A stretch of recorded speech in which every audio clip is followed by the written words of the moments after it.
It's another week of soccer down here, Soccer's Morning Show. John, here, you there. Thanks for hanging out with us.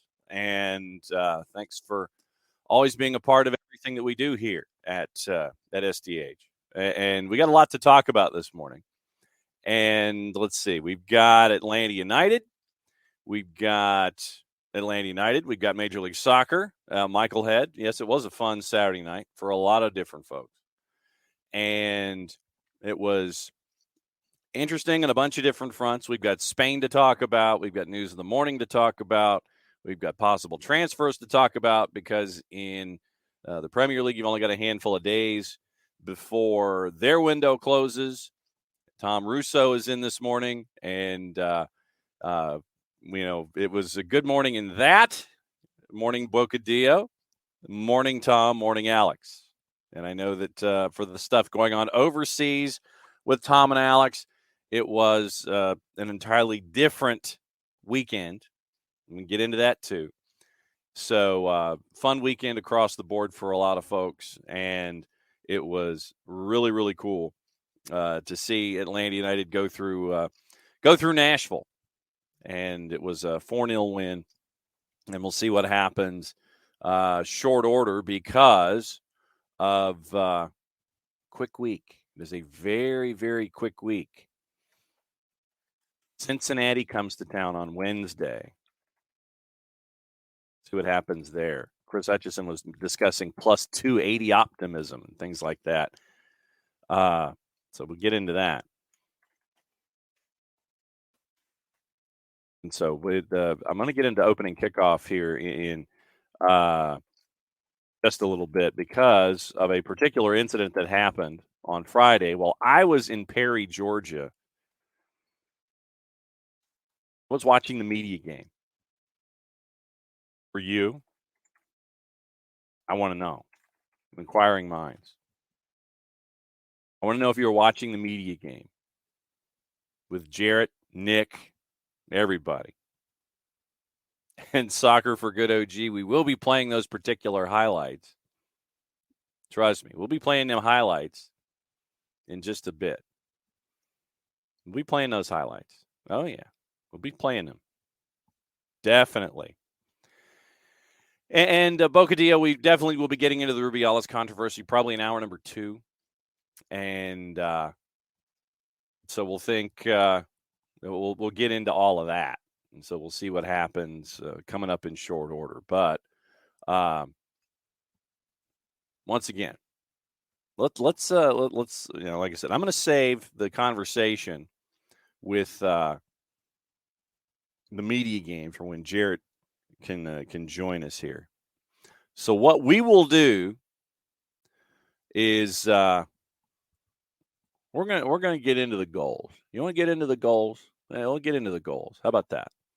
So the beautiful part about the beautiful game is that we can sit there and we can plug stuff in. We can talk about it in the morning. And that's the best part of all of this. You know, we can sit there and we can run through what happened late on a Saturday night, not talk about Hawaii and Vanderbilt because it was right on the number. It's like a half a point. It was a half a point from the number. The shootout, Hawaii and Vanderbilt.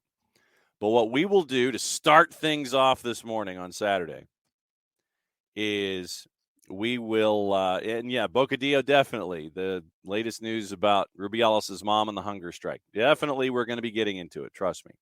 We'll be getting into it. But we're going to get into this can that got opened up, by the way. We're going to get into this can. We're going to go down the aisle. We're going to go down the aisle with the drinks. We're going to find our favorite 6-pack. We're going to open up not 1, not 2, not 3, but 4 cans, and we will go through what happened in this match. So it's not necessarily quite opening kickoff, but it is opening highlights. Once again, courtesy of our friends at 92.9 The Game, Mike and Jason on the call, and it was an interesting night because of the acquisitions that have been brought in this window. And so a couple of posts, you're thinking early on, Almada hits the post. Gigi goes over the top with the flick, trying to get it over Joe Willis. Willis gets a hand on it, bounces off the post kind of harmlessly. You're kind of sitting there going, oh, it's going to be one of those nights. But then you get out your number 2, Ticonderoga pencil. And then you go, not so fast, my friend. And we got to see a version of an Ozzie Smith celebration. Here was goal number 1 on the board. And the ball. Oh, goodness gracious. Here's the first goal of the match, Atlanta and Nashville, once again, courtesy of our friends at 92.9 The Game in Major League Soccer. Who fires it ahead to Almada on the right wing. Good work by Atlanta United. Almada dribbling into the attacking third. Pitch to the back post. Silva. Volley. Score! Goal also! Shonde Silva with a cartwheel and a backflip to celebrate his first Atlanta United goal. It was a beauty to give Atlanta United the 1-0 lead. Little bit. Why, yes, it was. And so 1-0. And Shonde Silva, I mean, the ball, first and foremost, from Thiago Almada all the way across to the far post at the edge of the 18. And Silva to track it and to wind up and have the angle of the volley where he's swinging the right foot all the way through. Absolutely pops it. And it was 1-0. So then it was 1-0. It was 1-0 at the break. And for those of you that were listening to the broadcast on 92.9, it's always that second goal. It's always that second goal. Atlanta, when they score 3, they're impenetrable at Mercedes-Benz. But it's that second goal that you've got to get. Early in the second half, you're looking for that second goal. You didn't have to wait too long for that second goal. Here was that second goal, once again, courtesy of 92.9 and Atlanta United. With Nashville in control, they had a header right onto the boots of Brad Guzan at point-blank range in the first 5 minutes. And then Atlanta United hit the post twice near one. And then, of course, what do? I don't download the right thing. So anyway, it was 2-0. And I thought I hit, this is what happens. It's a Monday, folks, so it was 2-0. So 2-0, we'll skip forward because I loaded entirely too much. So there you go. So it's 2-0. And then it got to 3-0 on this play. I'm hoping that I only downloaded it and not the entire segment. Here's Almada to send it out of the near corner goal to our left. Atlanta leading 2-0, 57th minute. Almada going to the back post. Header! Score! Miles Robinson! The 16th set-piece goal of the season. And Miles Robinson gives Atlanta United a 3-0 lead. So it was 3-0. I'd forgotten how loud I had set the levels on these things. But Miles had space around him. I mean, he had space, brother. And heading it down into the turf, adding that much more pace to it, gets it past Joe Willis to make it 3. And then it turns into 4. It turned into 4. And it was somebody who points to his wrist because it is now officially Saba time. It is Saba time. And I'm hoping that timepiece was working. It was on Saturday, and you know that he wants it to work a lot more. Saba Lobjanidze. Oh, man, I messed up. That's $1 in the jar. Saba. We're just going to go ahead and say Saba. Saba Lobjanidze for goal number 4. Late for your last goal of the match. Hernandez collides with Abram. Abram claims the ball and plays it up to Almada on the left wing. Almada takes it down the near touchline now and dribbles towards goal. Almada dribbling into the box, popped ahead. Saba back to Almada at the near post. To the edge of the net. Saba back heel. Score!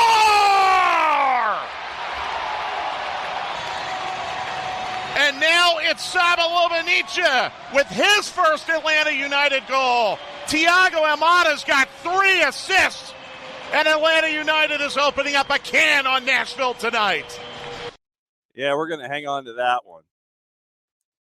So he opens up a can. I mean, and think about the chills. Wow. Think about the creativity that was attached to that with Thiago Almada and Saba Lobjanidze. You had a back heel to start it from Saba to Thiago on the left-hand side near post. Then, returning the favor quickly, Tiago sends it in. You have the bit of chaos in front of Willis and in front of the goal mouth, and then Saba decides, I'm going to backheel it in. Backheel to start, backheel to finish. 4-0 your final for Atlanta United over Nashville. And because of that, Atlanta United continues to climb the standings in the Eastern Conference. And here's where we are after the weekend. And this presents an interesting thought, and I will say it here today, and I will reemphasize it for those of you who are walking into the building on Wednesday. Cincinnati's 11 points clear. Cincinnati is 11 points clear right now. What do they look like on Wednesday? Just saying, 4-3-5 away from home. They're 11 points clear. But then here's your chaos. And I mean chaos. Philadelphia is at 43 points. New England is at 43 points. Orlando is at 43 points. Columbus is at 42 points. Atlanta is at 41 points. Philadelphia's got one more win than New England and Orlando. Orlando's played one more match. Orlando's played 25. Philadelphia's 13 wins. New England's got 12. Orlando is tied with New England, but they're behind in goal difference by 4 goals. Plus 13 to plus 9. And New England signed a keeper, by the way. Columbus, 42 points, 12 wins. Atlanta's at 41. Nashville's at 38. Montreal's at 35. Chicago's at 32. And you still have a little bit of interesting developments at 9 through 12 because Chicago loses on the West Coast late. DC's at 30. Red Bull's at 29. And they're ahead of Charlotte on goal difference, -5 to -9. So they're 4 ahead on goal difference. New York's only won once away from home. Charlotte right now at 29 points. So 3 points separating 4 teams, 9 through 12, to get into the playoffs. But then there's that group, 43 through 41, 2 through 6, 5 teams, 2 points. 5 teams, 2 points. That's where we are right now in the East. After opening up a can on Nashville. NYC's at 26 points. Miami's at 21. By the way, Miami won.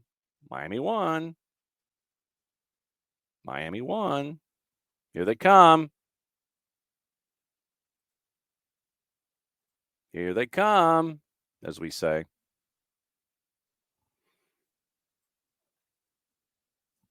So what happens? Keep an eye on that.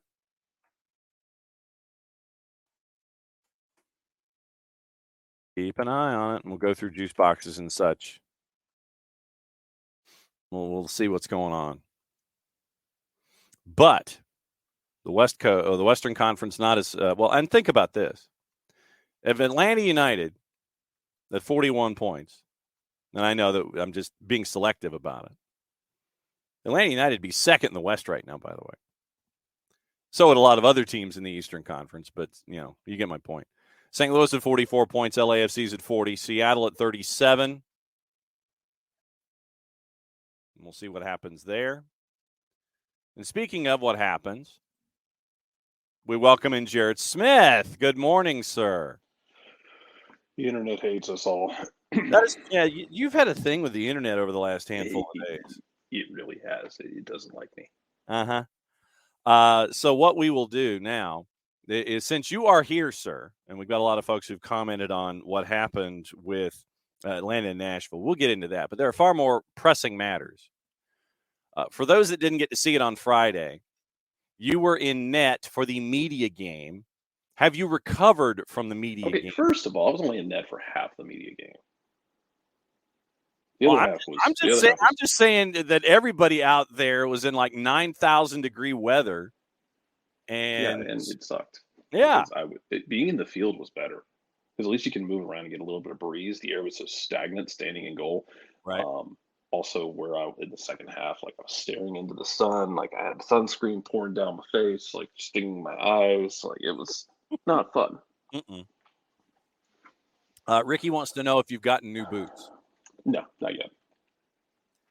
And David is saying that you're Mr. Barefoot. Well, you had no choice. I didn't have a choice, y'all. I blew out both of my shoes. I mean, that is a rarity. And the fact is that it happened on one play.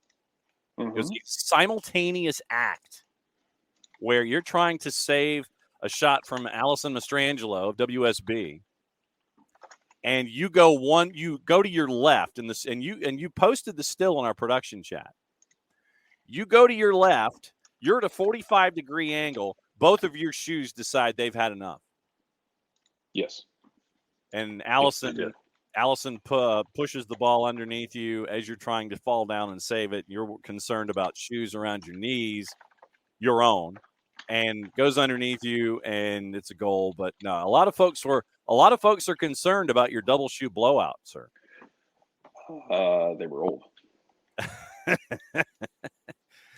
They had seen many, many wars. That is true. And they decided that it was their time to rest. They just happened to pick that moment. Yes, and that was the worst Not possible. ideal. No, but 0 out of 10 would not recommend. No, but you end up with you end up with a fantastic box of stuff for participating in the media game. By the way, yes. Now, was it a personalized jersey, wasn't it? Yeah, everyone got one. So all right. So I'm gonna have this as actually we played a game in. We played a game in the 404 kit before the team did. Yeah. And so you ended up playing a match in the 404 kit. And what did you think? And I'll post this as our first question of the morning in the Twitch pitch. What did everybody think about the 404 kit? I want to know. What did everybody think? He's nice. I see, and being the old FUD here at the network, I liked it. I thought it was cool. I mean, and for me, the old FUD who sits there and tries to figure out who the members of Goody Mob actually are. Oh, Jesus. It's like, CeeLo, and then, and then I'm looking up who the other members of Goody Mob are. And by the way, I dropped 3 Goody Mob album references in my open for Prescription for Victory, brought to us by our friends at Children's Healthcare of Atlanta, by the way, as an homage to those folks in their halftime concert. Yeah. But I even thought that I even thought that was a very cool kit. And they're going to be wearing it another couple times this season. But no, I thought it was great. I really liked the kit. Yeah, it was a cool design. It was fun. The double shoe blowout. Yeah. But the kit was nice. It hit, like I talked about before. It hit that area for me where I'm a believer in you should be going weird with your third kit. Yeah. I know Jason's idea, and I like the way he described it, which is you can tell a story with your third kit, and that's nice if you can. And if you can't tell a story with it, then get weird with it. It accomplished that goal, so I'm not mad at all that they did that. Yeah. All right, so we're getting initial thoughts on the jersey. Abby likes it, but not the colors. Ricky likes it. Look great. Michael Head, no on the 404. It is very 90s. Yes. And it wants to be 90s, and it accomplishes that goal very well. Yeah. I mean, it looked like you were, it looked like the, either something in Living Color or something Fresh Prince of Bel-Air-ish, for those who are thinking outside the market. But no, I got it completely. Emilio, like me, knows CeeLo, but didn't know Goody Mob. Alex, he's whispering that he only knows CeeLo too. You're going to get a lot of people like that. That's okay. It's okay. Hutch says they need one for Brad to wear in goal when the rest of the team is wearing one of the other kits. I don't know how Brad would feel about that, but I would be very entertained by this. Ricky apparently is shaming me early this morning for not knowing everything about Goody Mob. Well, Wiley says it's a cool jersey. I think it would look good turbo. Ridiculous in the ridiculous. I think it's a cool jersey. I think it would look turbo ridiculous in it though, so not going to be picking that one up. Abby only knew CeeLo. Must be an age thing. Shame on us all. Ricky Ricardo is busting out the Hannah Waddingham Game of Thrones character. He is the shaming listener producer. Hutch says he liked it a lot better seeing it on the players, you have to say. OG loves it. Tom says, I liked it actually on the players, but if you're going to go weird, go really weird, make different color shorts and socks. A big fan of contrasting kits. Anyway, Ricky has shamed us 3 separate times already about the kit. And then Ricky's like, yeah, I kind of hate that Brad's wearing the boring blue. Ricky is, in fact, shaming everybody. And OG didn't even know CeeLo was in Goody Mob until Saturday. I'm right there with you. But, but Goody Mob came on, did 6 minutes. And if you haven't seen the documentary, by the way, go on Atlanta United socials and go watch the documentary. It is amazing what they were able to piece together. But, Goody Mob was big when Ricky was born and has been good ever since. But, no, I like it. And also, by the way, the boss requested that I show these on the air. It was both the Bulldog Club and Atlanta Auburn Club that were there in attendance, dueling with each other with the, world's largest alumni base outside of both Athens and Auburn, Alabama in one spot. And here was the scarf. At least this was the Auburn scarf. I did not have a Georgia scarf. But, this is the Auburn scarf with the Atlanta United colors. Very, very cool that they gave out to the that gave out to both of those. So very, very cool stuff. OG is like, okay, so who's in favor of changing the goal celebration to BOB? And so it should be that all the time. No doubt. Yeah, it's that's what it should be all the time. It's very Atlanta and it works. Was there any grand question you had about the media game, by the way? Or because we haven't talked about this and I don't know how much you saw other than like, look, yo, that was the happiest day of Jason's life. Oh, it was? Wait, hang on. Oh my God. Yeah, because you get to comment about you and Nick who were going through it all and right down there on the field. And I mean, it was. Nick is going to spend the rest of his life thinking about the fact that, so a certain point in this game, in the first half. Yeah.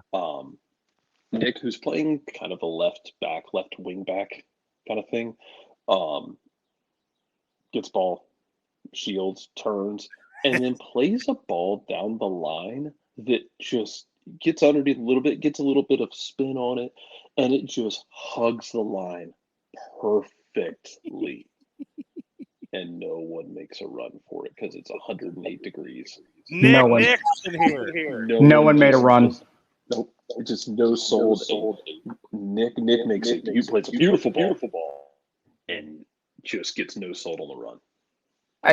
And what was very heartbreaking about this was it was my second one. Like the first one was a one touch. The ball came flying through, and I just was like, okay, I'm going to put it right downfield, see if our forwards can run on it. Put it downfield, no one ran. Okay, all right, let's try this again. And then, just as Jarrett described, hug the ball, send it down right down the line, and no one ran. And it was heartbreaking. And yes, I get it was very hot. I get it. It was hot outside. But oh my God, it's just heartbreaking. I can imagine. Heartbreaking. I can imagine it's heartbreaking for you. Were you gesticulating wildly, making sure that folks could, hey, this is what you're supposed to do, kind of thing? There was some, yes, but I will say that the big issue here is that I was told that I needed to, keep it relatively calm, can't get too crazy with it. And I try to keep myself under control. That's all I'm saying. It's Okay. just one of those things. But I will say that any stick that Jason gave Jarrett is wholly undeserved because he played really well. He kept us in the game, barefoot, made key saves, and did it barefoot. And somehow Jason is saying that going barefoot means that this was somehow a lesser performance from Jarrett, and I completely disagree.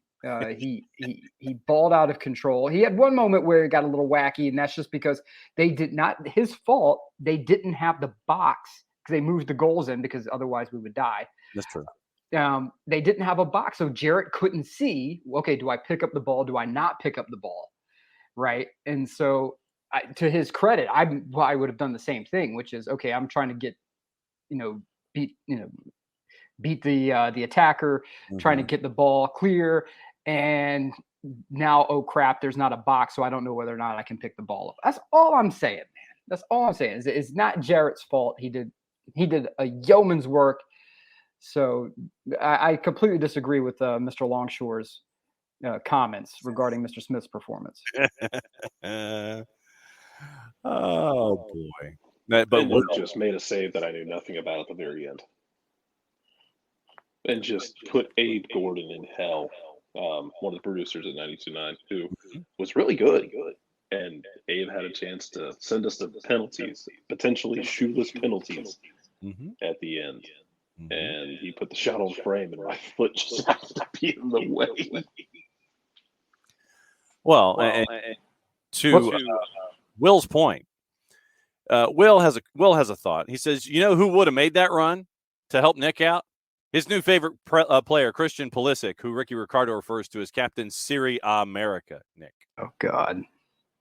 Mm-hmm. This is what happens. This is why we can't have nice things. USS Milan. Oh God. He would have made the run. Yeah, he would have made the run. And that, if anyone saw it, that's probably the one. Probably one time I sort of went nuts with the hand gestures. That one moment. Because there were some people on the training staff who were like, giving me props on that pass, right? They're like, oh, wow, because they thought I was going to get in trouble and just ditch the ball out of bounds, right? And so when I put the ball forward, they're like, oh, wow, okay, cool. And apparently one of the coaches started calling me Shifty, I guess, because I didn't have a name on the back of my, I didn't get one of the cool ATL kits, so they just started calling me Shifty. So at one point when Bocanegra drops back and I was playing forward and I dropped back with him, he goes, Shifty, good. Stay with Carlos. So I guess from then on I was known as Shifty amongst the coaching staff there. But it was an amazing time. It really was like this first class operation. They had, the coaches were there to win it. I don't care what anyone says. Those coaches wanted to win. They all wanted to beat each other. There were some folks out there that, they got pretty wild at a couple of points, man. They had guys, trash talking us. They had guys trash talking each other. It was really fun. And whoever made the quote unquote mistake of leaving the sprinklers on prior to the game, I want to salute you. I want to thank you. I want to send you a gift card, because I just went and stood in the water like a golden retriever, man. I just sat there and just soaked it all in prior to kickoff. But it was a lot of fun, and I got to get in shape for next year, man. I tell you that. Good God, I got to get the lungs up. So Ricky wants to know: did we just turn Jason into an elitist? You can demand more of your friends because you know them. It's true. You could demand more of your friends. Like, okay, all right, Nick, I demand that you, you make that read better. That I think that's that to me is that you could expect more from your friends. You can make a few more demands than you can of strangers, I think. There you go. OG look, the best part is go back and listen to the broadcast and just the incredulousness in Jason's voice when like that ball bounces off my shin at the very end. Mhm. He is just both incredulous, partially disgusted, and amazed all at the same time. Like that I had because here's the thing. Jason didn't know I blew my shoes out. He just thought I slipped and fell. And at first, the first concern was I thought I was making sure that Allison wasn't hurt, and Yeah. that she was making sure I wasn't hurt. She We fell on both- top of you. Well, yeah, but like the way she fell, like we were both. I was nervous she might have like twisted her knee or something. So we both checked on each other. I think we both thought that we had hurt each other, and we were fine. But Jason just thought it was funny. I walked over after the game because they very much man in the high castle. They called it from the balcony under the shade. You know, we were the gladiators in the arena under the hot sun of Rome in the sand, while they were sitting out there like Commodus Yes. in the shade. And Heckling for their amusement.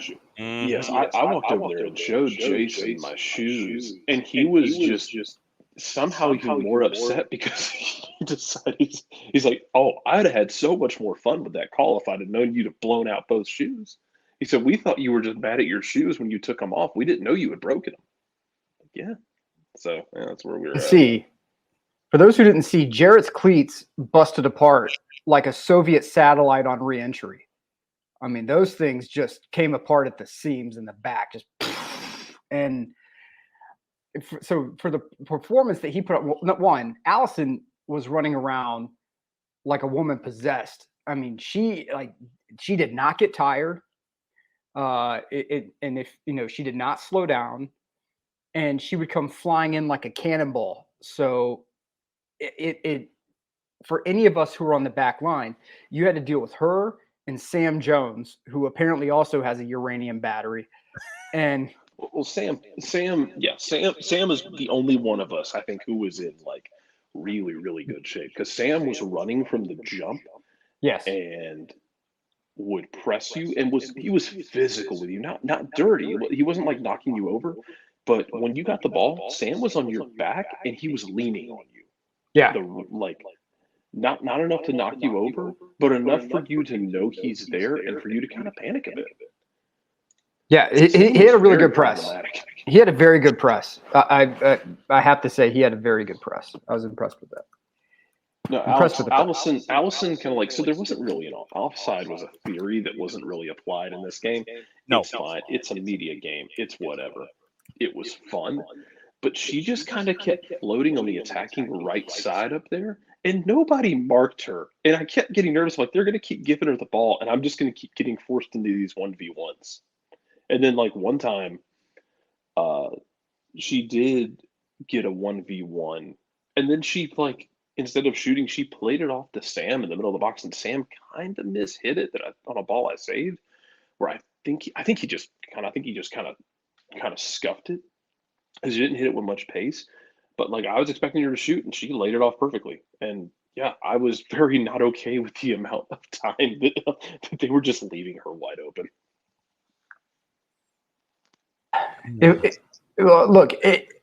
I have put forward a couple of suggestions to the comms team. One, thanking them, right? That this was it's a great event. But I will also say that maybe next time we can not play the game when it is the equivalent of Lawrence of Arabia outside. Peter O'Toole hanging out there on the touchline. Right. Yeah. We don't need the the ultra 70 millimeter wide shot of the person trying to break the horizon. No, we don't need that. We need serious, real, cool temperatures. January works really well. And look, I am completely for, because I subject myself to humiliation all the time. I have no problems with playing a media game in front of fans where we will be heckled and put on display for charitable purposes. Like where we say, okay, all right, we're gonna we can put it in the bins. You can put it, at fifth, third. Doesn't matter to me. And have it where the fans. Different kind of action to the fraction. Hey, look, I'm for this. You know what would be fun? Get a 1 p.m. game one year, and I know it's tough because the way MLS and Apple are timing their games. If you played a 1 p.m. United game, then played, and then after everything was said and done, you played the United team, or the United teams played a game, and then you let us play after that. Just get play until 8 o'clock at night and just have a festival of games. Festival of football. And then if you stay after, like $5 to stay after the game. Yeah, I can make a donation to Soccer in the Streets or something. Yeah, or like if we're going to do it this time of year to back to school causes, to whatever. Yeah, do something like that, or the unified game. Excuse me. Do like the unified games, and then have us play afterward, just to be the clown show to bring up the rear. Oh, see now and here's the deal that we're trying to fix. So when I'm talking and Nick's mic is open and Nick is not talking, and I don't know, this is the technological thing that we got to work on here, that Nick ends up as a loop. And so that's what we got to figure out. So Nick either talks the entire time, which is never a bad thing, or I'm going to ride the mute here. So that's where it is. That's where the echo is coming from. It's through Nick's speaker as he's talking, and it's something that we're trying to diagnose. Which is weird because I have headphones on that have their own microphone. Yeah. And so there's no speaker feedback here.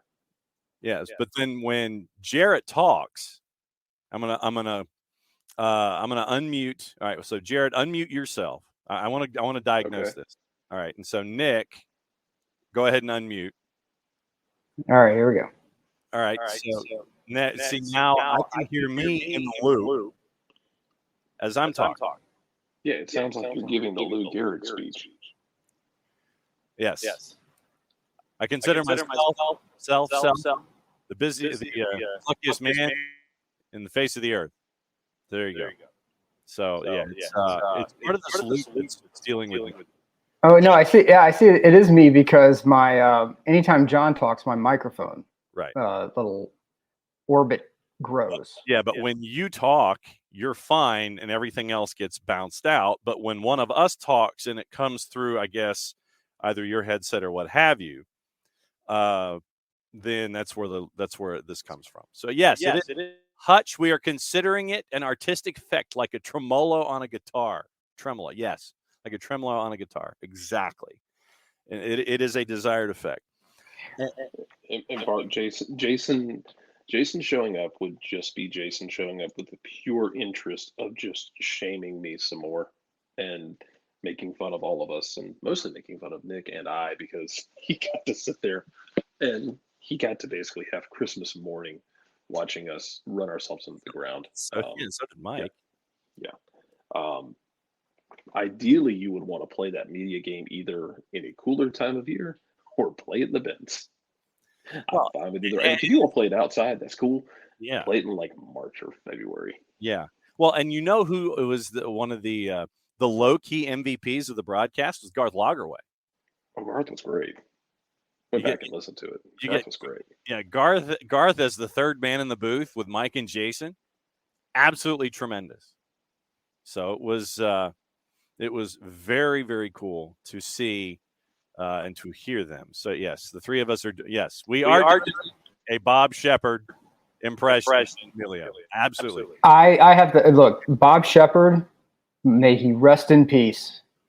One of the greatest, if not the, of all in-stadium PA announcers. He was just the king, the absolute king. And if you never went to Yankee Stadium, not old Yankee Stadium, not the Polo Grounds. I'm talking about if you go to if you ever went to old Yankee and Bob Shepard came over the PA, it was a treat, an Mm. absolute treat. But the media game and the opportunity that it provided, I think it was eye opening for some folks that this game is not. It's Mm. one thing to talk about it Mhm. and be like, oh, they really should have done this or that. It's another thing that when you're in the game and you're like, oh wow, because to watch Carlos, and Carlos to me was the one where this was the most visible, where in a moment he went from being stuck, and Jarrett said it best, stuck in second gear, Mhm. to suddenly being like, okay, I'm going to do something now. And then when he changed gears, it was not, it was observable how much he was just toying with everyone out there. Like I'm playing against 4-year-olds, right? So I'm not going to body someone. I'm not going to, um, take anybody out here. But there were clear moments where Carlos was like, "Yeah, I'm going to do this now," and there was really nothing anyone could do about it. Gonzo had his moments where he would take the ball, he would receive the ball from one of us on the back line and would turn and would just rip through people, right? But Carlos is still in such great shape that when he went from like second to third or third to fourth, it was like, yeah, you're not stopping that. Like you can throw yourself in front of him, he'll just go around you. And if you put a wall of bodies in front of him, he'll do what he did to Joe in like the first half, where he just says, "Okay, I'm going to park it from 30 yards out and just whoop, right under the bar." And there's nothing you can do. Joe's just rooted. Joe was the loneliest man on earth in that moment because there's nothing he could do. Just and Justin and I were on the sideline when it happened, and we saw that ball go in the air. Like, get back, Joe. Get back. No, he's not going to get back in time because he's going to. Yeah, I was like, oh, that's good. He's going to sneak that right. Yes, he is. He's going to sneak that right underneath right underneath the crossbar. Yeah, and Coco said, yeah, Pineda definitely had moments where he shifted gears. Oh yeah, and the thing about what got me about Pineda was that you could see Carlos was like, okay, I'm going to, let's just have a good time. We're gonna, we have the media people out here. Yes, they, some of these media folks, come at me with switchblades every day, but I'm going to be real reserved, and I'm just gonna, just we're gonna have a good kick around, right? There were times when Gonzo was like, no, I'm out to win. And media member or, coaching staff, they were getting bodied up by Pineda, and he had no problems with it. And I mean, always, you'd always get the laugh or the smile from him when it happened, which is tough, right? Because when somebody's like knocking you around, you're like, good Lord. And you look over and he's just kind of like, he's just like having a lot of fun with it. It is, and Rob Valentino was also one of those people where Rob got intense. Yeah, you could see like the eyebrows, like all of us bald folks, when the eyebrows start going like anime mode, where they almost look like they're popping off the head, then you know that something is changing. And Rob had more than a few moments where you could see where he was like, all right, this media person, okay, I'm clowning him. Okay, I'm clowning him. All right, now I'm going to take this shot. I'm going to rifle it right at this giant dude in the goal and see if I can break some ribs in the process. I mean, the intensity was there for sure. It was so much fun. It was just a great time to watch that. To Nick's point, because Nick and I talked about on the way, we rode back on the way after the game, and we were talking about the idea of we should bring back Pros versus Joes. It's one of the best shows, one of the most humbling shows that television ever gave you. And I fully endorse bringing that show back because watching it on TV isn't the same as standing like 5 feet away from a guy who played for Mexico's national team decide that he's going to slip into third gear for 5 seconds. Like, it wasn't like they just decided, it wasn't like the technical staff decided, okay, we're going to take over the game and do everything ourselves. But they would slip in at times into that mode, and they're not going at full speed. They're like going half speed. But they would slip into that where they'd kind of kick it up a level. And it was terrifying how fast it was, like how quick the feet were, how quick the ball moved, how quickly their body moved, and how decisive every single motion was. It was terrifying.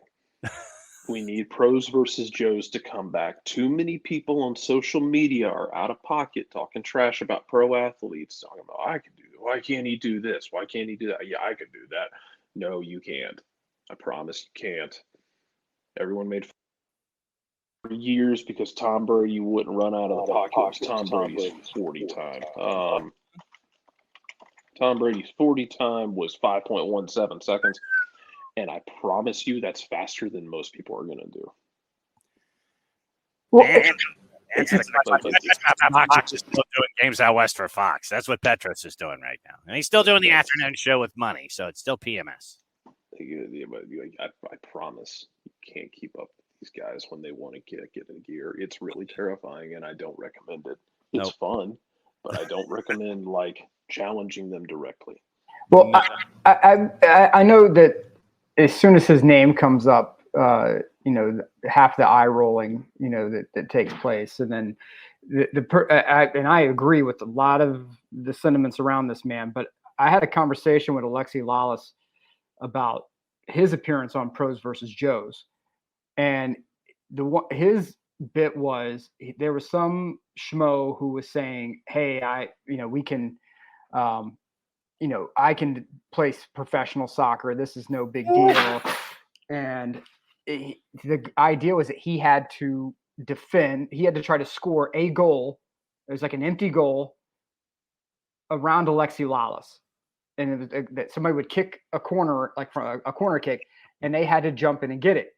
And if you remember this at all, Alexi made sure this guy didn't even have a chance. The guy quit halfway through because Alexi was just jumping up and heading away. And each time he got a bit more physical with it. So I asked Alexi about it, and he said, before we even started, I went to the producer and said, okay, how tough do you want me to go on this? And the producer's like, oh no, take it to him. Yeah, this is all for the show. Just take it to him. It's no problem. And Alexi was like, okay, cool. And so he said, I started off, it's just kind of heading it away. And the guy was a little, chirping a bit. And then I just turned it on. And at that point, it was like an NBA player driving to the rim on some dad from Sheboygan. I mean, the guy, Alexi was 2 feet off the ground in the air. He's already a super large dude. And the guy just had no, when he gave up, he just kind of just stood there and watched Alexi just fly through the air. And any time somebody tells me about, being good enough at soccer to do this or this, I go back and have a conversation about when the WPS All-Star game was here and the disdain that some of those ladies had when I was out there in my soccer gear trying to play. And I realized that I was comically outgunned. Comically. Was that the time when Marta made it her goal in life to break you? Yes. Marta was running full speed, right? Ponytail sticking straight back, making dead eye contact with me, right? I'm at if she's running at 12 o'clock, I was at her 9. She's staring at me with this fury, who are you on this field with me right now?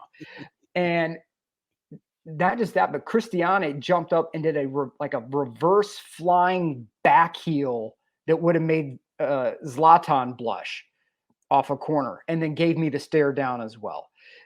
I don't care how good you think you are. This is the same kind of clowns that say they could score a point on Serena Williams. You can't. You cannot. I don't care how good you think you are. When a pro turns up, and yeah, Ricky, Marta. Okay, so I'll do the condensed version. WPS All-Star Games at Fifth Third at the time is Kennesaw State Stadium. They do the press release, and at the bottom of the press release, it says members of the media who bring soccer gear are invited to train with the athletes. And I'm guessing no one else read this because, reading below the fold, good God help us all. I read this and automatically my soccer nerd alarm goes off. And I'm like, yep, buddy, I'm there. So I dress, full kit, blanker, show up, right? And God bless her, Christine Lilly says, all right, Nick, you're going to scrimmage with us. I'm just expecting to do okay, I kick back and forth. We do some warm-ups, passes, and I'm off the field, right? That's what I'm expecting. No. Christine Lilly's like, no, you're training with us just like you're one of us. Okay. Yes, ma'am. Roger that. Okay. I'm not telling a World Cup winner no. So I'm on the field. We are going, the ladies are going full speed. Marta is running rings around me.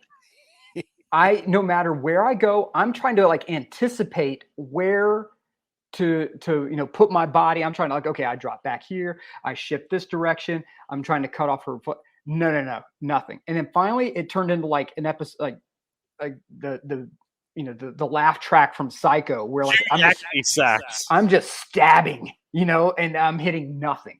It was like one of these, remember the Predator? Oh yeah. When they have the guns online, one of the most majestic shots in cinema history, the Gatling guns going, everybody's blazing, Mac is like, ah! And then at the end they're like, we hit nothing, right? All that ammo we dropped, we hit nothing. It was the same thing. Every trick in the book, outside of going to ground and cleaning her out, hit nothing. And it wasn't just that, but you had Hope Solo, you had Abby Wambach, you had Christine Lilly, you had Christiana, you had Marta, you had Alex Morgan. I mean, it was murderer's row. And I had two moments where they were like, oh, wow. And I kind of got my kudos. And that's one where there was a ball that was flying out of bounds and I went full speed and kept it in. And they really appreciated the effort. Okay, got kudos on that. And then Nicole Barnhart was in goal. And I did the sort of the step over shot and on goal and put it to the far post and was able to score. And they were like, okay, all right, good for you. Yeah, well done. But other than that, it was a clown show. It was an absolute clown show. You would have thought I had never in my life seen a soccer ball. I had never in my life put on cleats. I don't care how good you think you are in your mind. It's like going against Neo in the Matrix. It's not happening. Good luck, because you can't shoot them because they can stop the bullets. That's how damn good they are at a pro level. So, man, when these pros turn up, it's a wrap. It's just a wrap. Yeah. And for anybody who wants to try something like this in real life, you can go down to Alliance Jiu-Jitsu in Dunwoody, Georgia, where 5-time world champion Leo Nogueira is the head trainer. And I was, I got combat training in the Marines, hand-to-hand combat training, did jiu-jitsu myself. We learned all these combative techniques, and that man beat me down like I was like a brain dead gerbil. Like there was nothing happening. Like it didn't matter. When a pro turns up, lights out. Lights out. Don't bother. And it got to the point where I just started laughing. In both situations, the jiu-jitsu beatdown and WPS. And at the end, I'll say this: I earned some modicum of respect from the ladies, because when the training ended, I'm like soaked through to the bone with sweat, right? Like ran ragged, but I never gave up. I always had a good attitude about it. And when one of the ladies made me look really, really, really stupid, which happened often, I laughed, right? And at the end, I'm walking off the field, and Christine Lilly goes, "Where are you going?" I'm like, "Oh, I'm, it's the team photo. I'm just getting out of the shot." She goes, "No. Get in here. Wow. You train with us. You're getting a photo with us." And the league reporter's like, No. We don't. And she's like, "No, I'm telling you, he trained with us. He's taking a photo with us." And I still, on my computer, have a photo of me with Christine Lilly, Marta, and all the players right there. And it is one of my most treasured photos because they were just first class all the way. So anytime you get a chance to do anything like that, by all means, I highly suggest you just say yes and not worry about your lungs, because Doug didn't. Doug didn't go and play. He sat on the side and live tweeted. He would have earned so just massive applause if he live tweeted while playing. Oh, see now. I thought about doing that. That would have been hilarious. Like all his gibberish tweet coming through. See, Jarrett needs to do that next season. Next season, I think we need to do this, Jarrett. I think we need the live tweet. We're also putting a GoPro on next season. Oh yeah, I'll do the GoPro. That's no problem. Yeah. Recreate the Nike Leave Nothing commercial, the first person. Yeah. Ronaldinho's popping the ball over people's heads. Mm-hmm. Yeah, we need to recreate that. So there have been official requests about the photo being shown on the air. So we need to find that photo at some point, Nick, and we need to flash that for proof. All right. Yes, I will. I will dig it up and send it over, John, because you're running the show. We can't post it to social. I think I'm past the point of being able. I think I should be able to share it at this point. Yeah, I think there's a limitations. All right, let me go look and see what I can find. Okay. So Nick's going to go and see what he can find when it comes to photos. So there was also another game this weekend. Well, yeah, and we did talk about it briefly. I did run 3 of the 4 goals, and now that we are in hour number 2, by the way, hour number 1 and hour number 2 brought to us by our friends at Lemonize Service for odor-free, clean, fresh air. QR code over my left shoulder for those of you watching on Twitch or the other socials. Go to lemonize.com/Atlanta for odor-free, clean, fresh air. There's your promo read. All right, so Atlanta, as we've been talking about this morning, yes, Will, absolutely. Stomped a mud hole in they ass and walked it dry. Absolutely. That is absolutely true. And Will has been keeping an eye on Hunt City / Nashville roster moves as well. So he's been keeping an eye on that as they are trying to solidify the 7 seed in the Eastern Conference. And so the match on September 10th in Huntsville coming up around the corner for Atlanta United and Hunt City. Looking forward to that. But Jarrett, the new guys keep being instant integrations in all of what we're seeing with Atlanta United. Shonde Silva with a very, very difficult volley grab off a ball from Thiago Almada that was beyond ridiculous. And then you end up with Saba getting a goal, and now we know it's Saba time as he taps the watch. He taps the Fitbit to let everybody know that it's Saba time. And Thiago Almada, who is up for Player of the Week on social media. So please, Atlanta United folks, you know what to do. Vote for Almada for Player of the Week. 1 goal, 3 assists that got trimmed to 1 goal, 2 assists. And Ricky is absolutely correct. Jarrett, the game could have been 6 or 7-0 because you had the 2 posts that got hit by Gigi and by Thiago. Yeah, you had 2 posts. You also had Joe Willis making a couple good saves. Yeah, the first post is one where Willis actually gets a hand to it.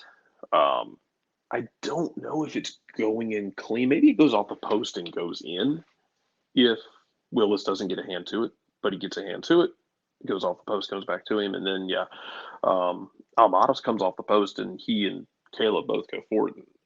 I think if you ran that back 10 times, 6 or 7 of those times, Almada catches it clean and just buries it on the rebound. You also had, Saba was in on goal at one point and put it right on Willis's body, but You had that.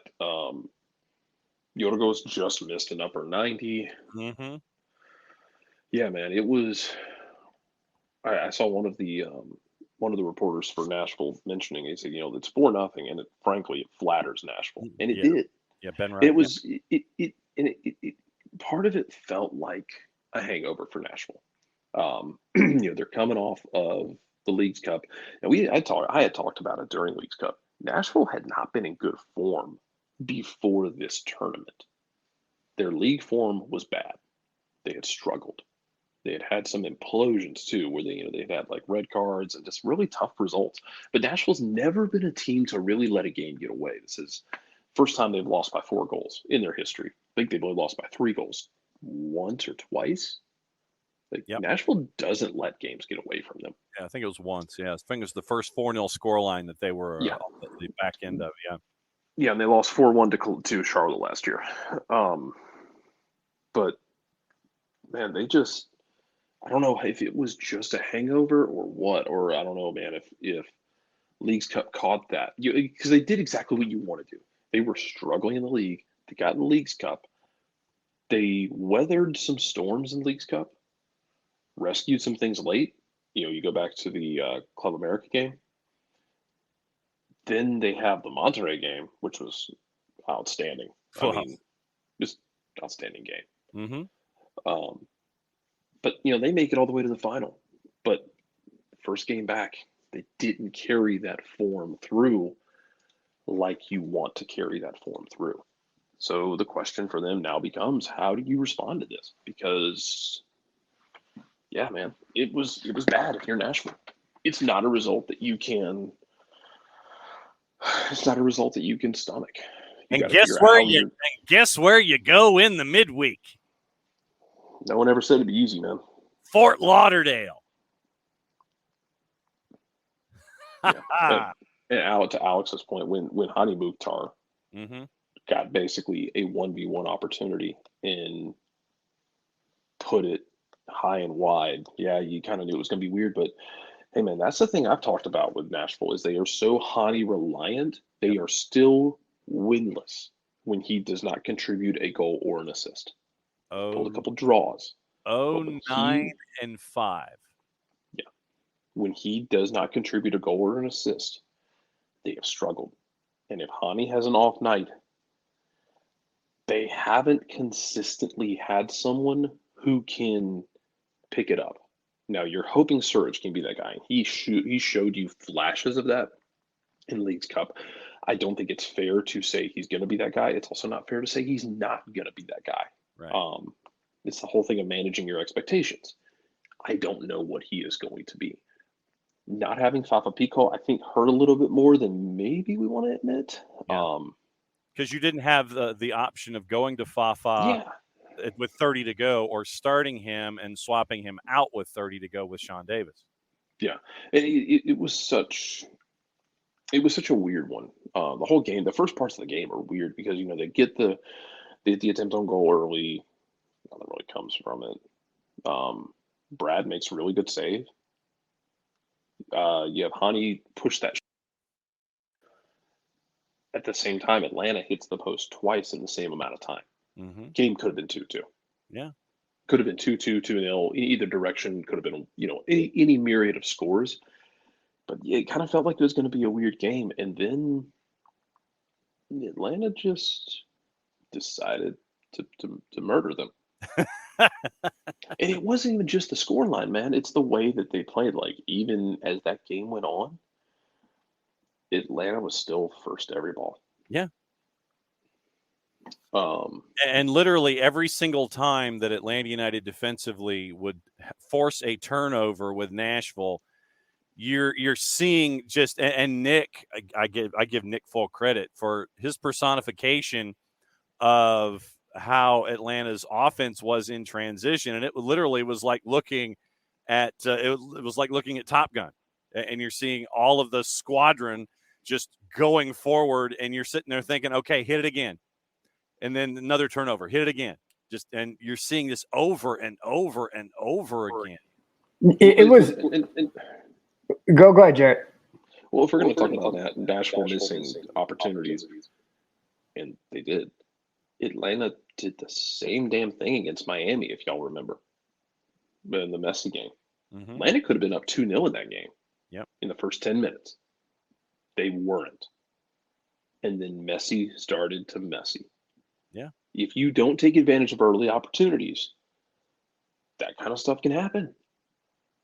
And that works for every team and against every team. It is not specific to one orbit that you live in.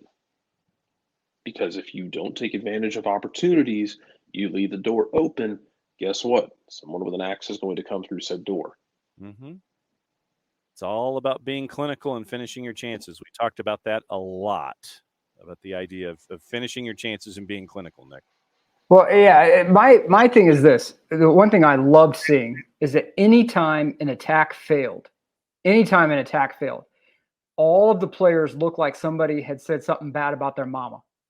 Like everybody was infuriated that even when they were up like 3-0 and they're racing downfield to try to put a shot on target again. And if it goes sideways or is saved, everybody looks infuriated. And then I took it personal. Yeah. And that to me was something that I loved seeing. I love seeing that relentlessness where it was not this slow stalking, we're going to, we're just going to wear you down. It was, nope. If there's an opportunity, it's go deep, go early, go often. And if it's not successful, then we're infuriated because that attacking sequence should have been a goal. It's almost like when Alabama was winning one of their titles, and Jarrett, guys, who was the quarterback that had the girlfriend that went viral? AJ McCarron. AJ McCarron. Yeah, AJ McCarron and his center had a miscommunication, and Alabama was up like by 20 points. And the McCarron and his center almost got into a fight over the miscue because they were so enraged at the miscue. And Saban is on the sideline laughing because that's the level of perfection he wanted. That's the energy I love from this attacking unit where we know we're up, but leave no doubt, run them into the ground. Run it up, Herman. And when you see that energy, happening, I'm sitting here DMing the guys. I'm like, who besides Miami has this kind of relentlessness on attack right now in the league? Besides Miami, who is this relentless on attack? The problem has been consistency. Correct. Because, well, not just for Atlanta, but around the league. Because Philadelphia can do that. But they have, hey, Rich, hope you're doing well, buddy. Good win this weekend. But Philadelphia that they had last year from guys where they can just start filling them in. LAFC in spurts can do that. Didn't help them because they lost 2-1 in Charlotte. Great win for Charlotte. It's pretty much it. Maybe RSL with Arango, but RSL has been put in the Ben Olsen tier of hell 2 weeks in a row. Well, in the midweekend and the weekend, because remember, Houston is now playing for U.S. Open Cup glory against Miami, and folks, I know we're trying to be good parents, but it is important that you talk to your kids about the Ben Olsen Coach of the Year campaign, because if you don't, someone else will, and you want to control that conversation. So talk to your kids about Ben Olsen as MLS Coach of the Year. Yes, the more you know. Absolute, the Nick ruthlessness that we saw from Atlanta United was fun. It was. It was fun. It was. What Muyumba's really able to bring to this team that has been missing. And I know that we have our favorites that, we're mad because this player was shipped out or that player was shipped out. What Tristan Muyumba's been able to do, connecting the lines in very dangerous situations. Along with where Setsu, yeah. Yeah, the minute and Hosetsu as well. But whenever you have two guys in that position who are able to find incisive passing options where you're not skipping the ball over where it's a 50-50, but high percentage passes in extraordinarily dangerous areas. And he's bodying people off the ball. One, he's not a big dude, right? He's bodying people off the ball, low center of gravity. He's where previously a ball would have had maybe a bit of linger time right outside the 18, where another team would have maybe had an opportunity to put a stupid shot on goal. That's gone. Muyumba he is robbing them at the top central 18 of those opportunities. And he's defending cleanly when it is inside the 18, immediately turning. And before the defense, because in the transitional moment, before that defense can sort of, oh crap, we need to go from being spread out to receive a ball to now being compact to stop an attack. Before that can even happen, Muyumba's already putting the ball downfield to Almada, or he's putting it down to Jean de Silva, who, by the way, can we talk about the athleticism and the vision of that man? Good God. And you have now a dynamic attack where before it was like, okay, put three dudes around Almada and frustrate the hell out of them. Okay, great. Gigi's injured, so he's going to be out for about 3 weeks. So, who's going to be up there now instead? Mosquera had moments where it was like, oh my God, amazing. And he had moments where I'm sure, and you could see it when he got subbed out, where he wasn't entirely pleased with his performance. I think we're going to start seeing more and more of good moments from Mosquera as he grows and develops, right?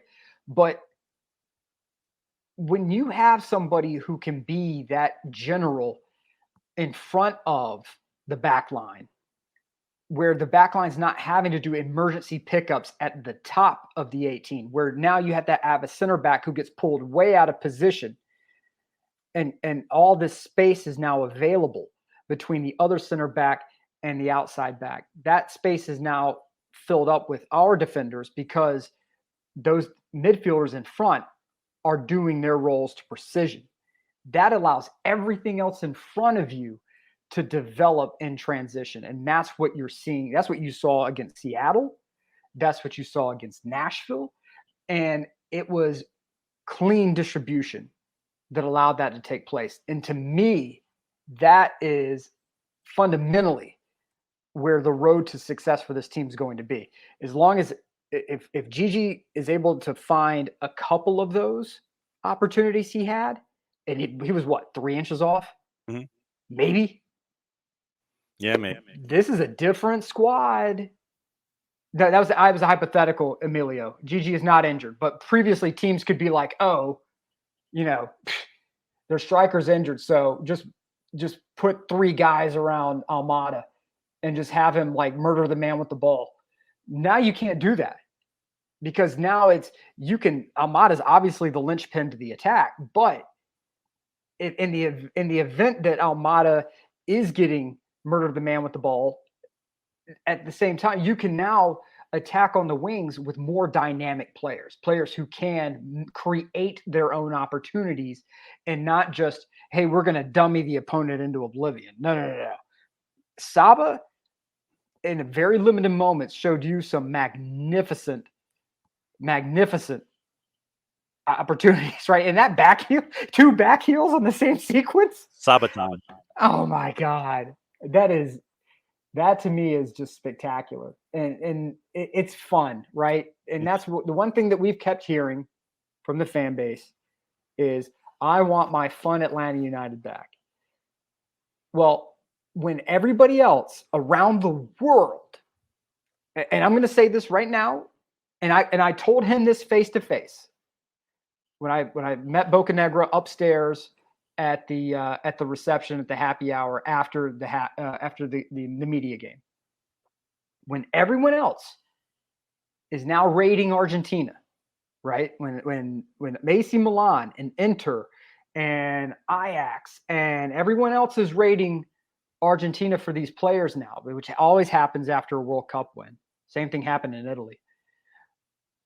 You had a team that zigged when everyone else zagged, and you're hitting up League Two players who don't have a maturation cycle that you hope goes well. You have players who are already developed, but at a price point that is exceptionally reasonable. They've played in very high levels of competition, and you've brought those guys here now to compete. And in doing so, they get guaranteed paychecks, which is something that isn't always guaranteed over in the lower end of tables, because the level of financial stability when you get outside of the upper half of almost every table in Europe is outside of like what Germany and Netherlands, I want to say, is extraordinarily dicey. And that's brilliant to do that. Okay. I'm not saying just because I was in a media game, like, okay, all right, good job, Carlos and Garth. Yeah, they zigged when everyone else zagged. Find your distressed markets. Yes. And when you are chasing after, and this is in any business, if you want your business to be successful and you want to be ahead of other businesses, what you do is you look at distressed markets and other distressed businesses that you feel have promise with some of their assets.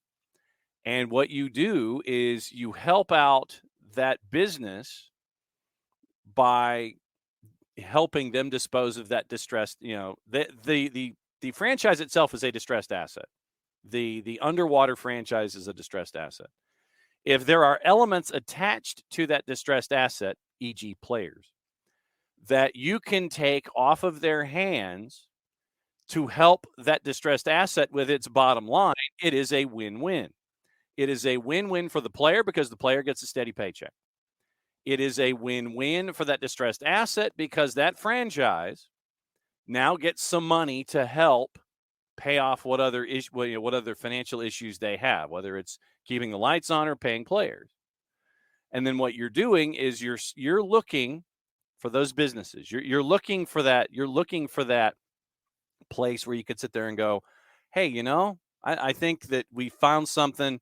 We found something that we can dive into. And Nick, finding those distressed assets in these atypical markets leads to success for you because you're in line first over everybody else.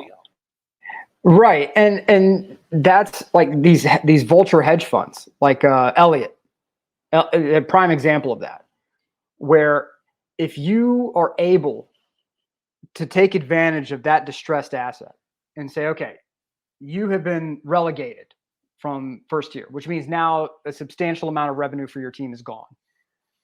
Instead of, allowing yourself to go bankrupt, let us help you.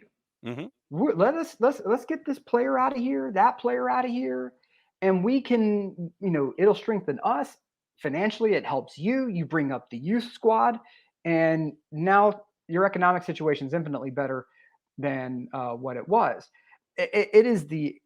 This happens all over the world. And whenever you have a team that's doing this now, as these other markets are being raided by some of the big boys around the world, it's brilliant to do that, right? It's absolutely to be ahead of the curve in this situation. It's brilliant business. So I think that's something that if you're going to massacre somebody at a low point, then you can it's probably to your benefit to acknowledge when wise moves are made as well. Okay. And this was a very wise move to attack these markets in this way when everybody else is going somewhere else, because it allows Atlanta United to stay within cap compliance. And when the cap expands next year, because God, it's going to, it's going to allow you to be in a position to buy some of these other guys down And now what? You can do it all over again, right? Yep. So does this mean we're done in South America? No, it does not at all. No.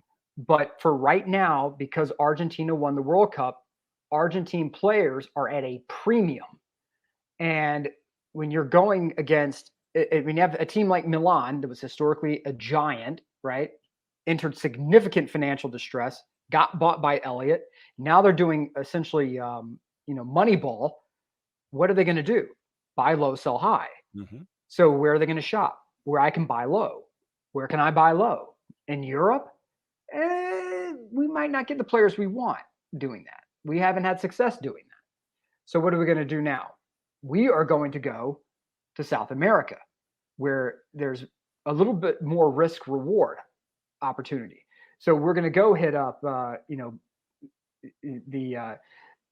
Perdoneses of the world, the Baracas of the world, and say, okay, give me this player and this player and this player. And guess who's right there with them? Manchester United and, any of these other Ligue 1 teams and Sevilla, and Barcelona can barely sign anyone because they're broke, but, Real Madrid, over and over and over again.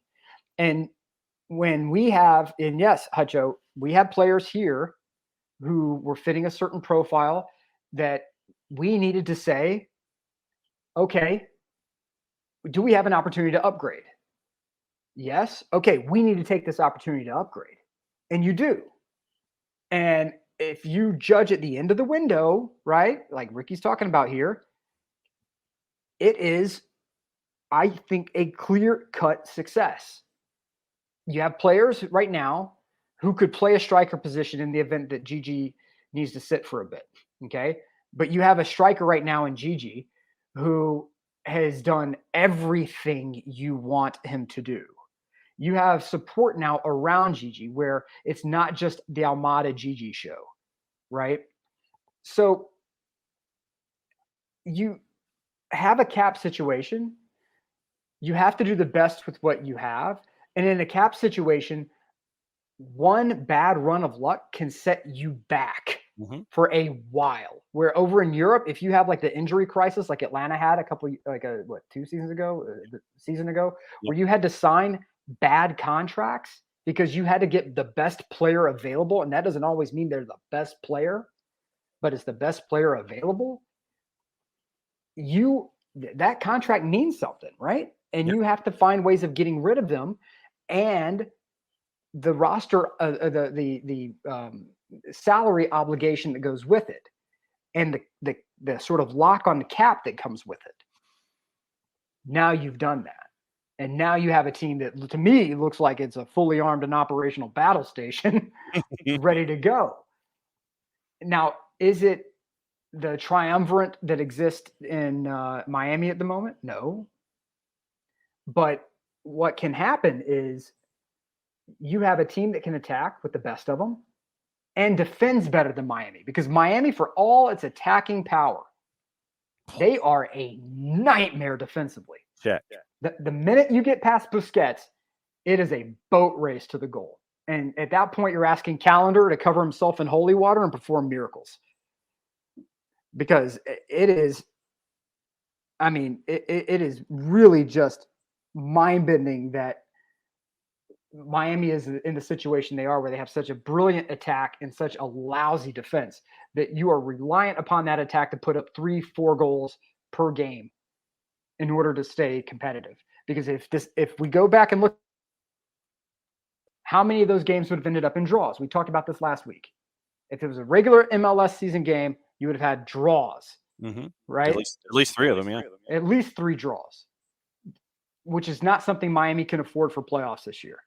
They have to win. So if you're a team like Atlanta, you need to have a,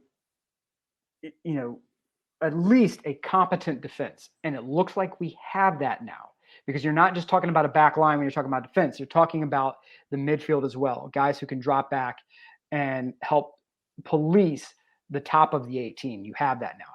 And Atlanta has Jande, Alex, great call. Jande scoring the banger, plants the seed of worry. Yep, you can't just lock down the right side of the field and ignore the left side. Nope, that's a problem now. So you have Saba, you have Gigi, you have Thiago Almada. Oh, and you have the Senegalese guy that hasn't even played yet because we're trying to get his visa sorted. Oh, Jamal Chadi. Yeah. So we're not even done adding pieces to this. You want to talk about the island of relevancy? There's the island of relevancy right now where we don't even have all the players we've signed in-house yet. We're not even done building this thing. Mm-hmm. Yeah. And how many points are we out from second in the table? What? 2 points? 1 point? 2 points out of second. 2 points out of second. Mm-hmm. That ain't bad, baby. Mm-mm. Now, can we talk about missteps? Sure, we can talk about missteps. Sure. But I will go again to say that when we hit that injury crisis and we were doing triage signings. Yeah. Like, okay, how can we at least stay remotely competitive? Remotely competitive. Okay, bring in this guy, bring in this guy, bring in this guy, elevate this guy. Okay, oh crap, they're injured. Oh, Jesus. Okay. Look, man, all I'm saying is relax about what second part? What second part, Mr. Ransom, do I need to relax on? All I'm saying is you have something cooking right now.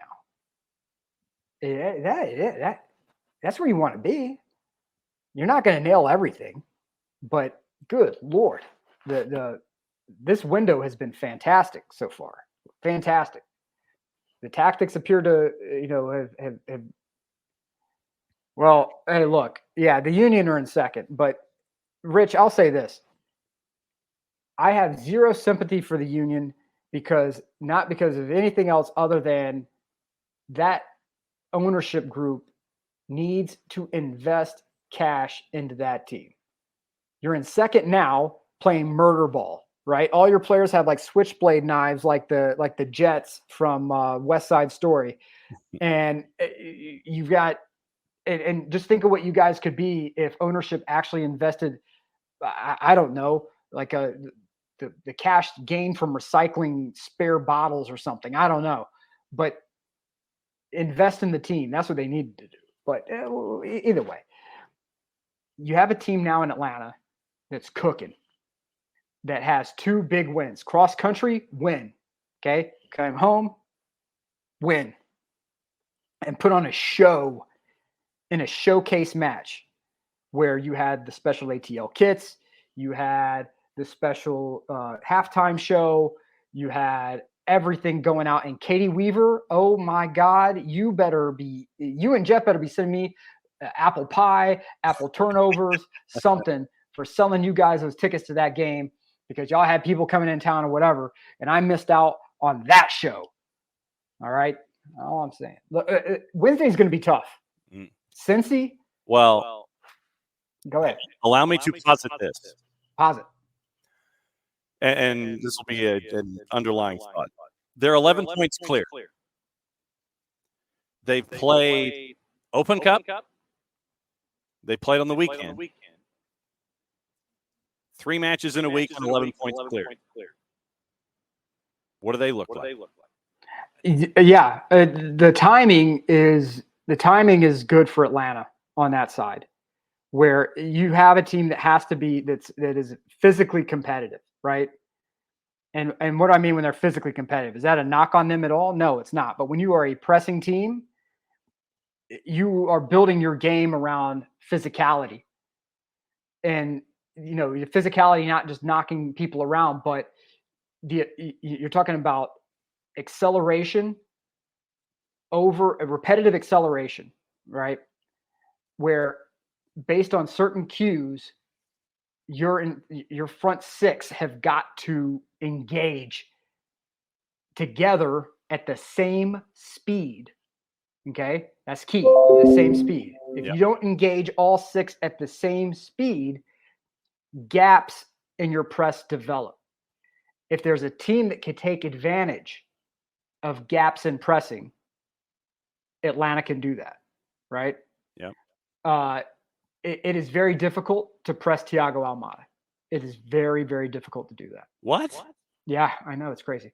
But before, you could put 3 guys around him and sort of stunt Atlanta's attack by shuttling the ball out to the right. Not right out to the right in an incisive way, but out to like in a horizontal way, which allows the defense to get even more compact and more locked in.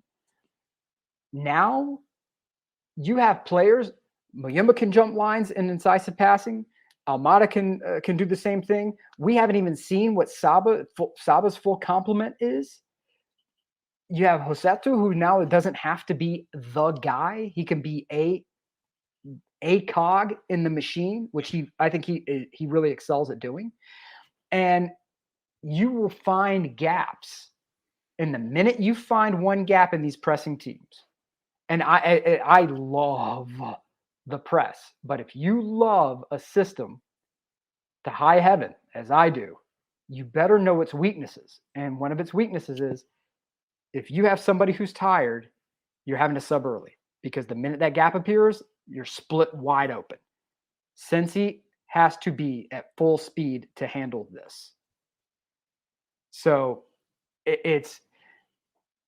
I don't know if Cincy, to your point, John, because of the schedule, if that plays into Cincy's strengths, which if you look historically at Major League Soccer, this is about the time when your pressing teams start faltering. Right.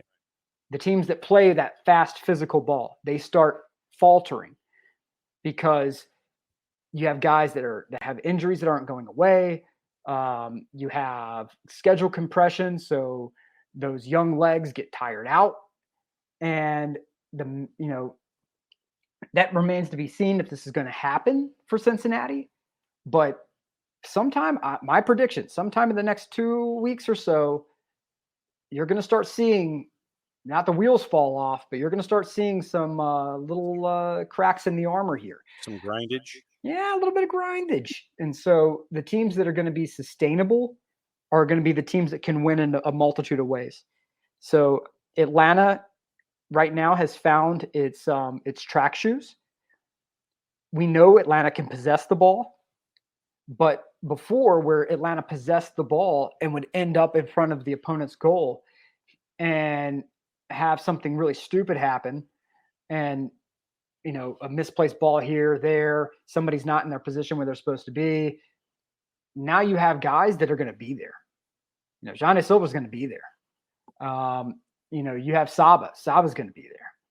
You have Gigi, who's going to be there. This is a team that can win in a couple of different ways. And if you are a defender, as Hutch is asking, as a defender, I look up, I see Almada, Silva, Saba, Gigi heading my way. Muyemba's about to drop a dime on one of their feet. Where do I hide? You can't. You can't. I mean, really, the best thing you can do to defend it, like in my mind, defending Miami, you have to run a mid block. Mm-hmm. You run a mid block, you don't even let them near the 18, because you have to make them foot race you to the 18. Okay, I don't think they got the wheels to do it. I think Kremeski can do it, and they may have is it Moda? I think he may be able to do it, but I would rather take that risk than do a low block at the 18 and have Messi just ping him from wherever he wants. Atlanta, you got to run a low block and just park and take advantage. Try to take advantage of Atlanta in transition.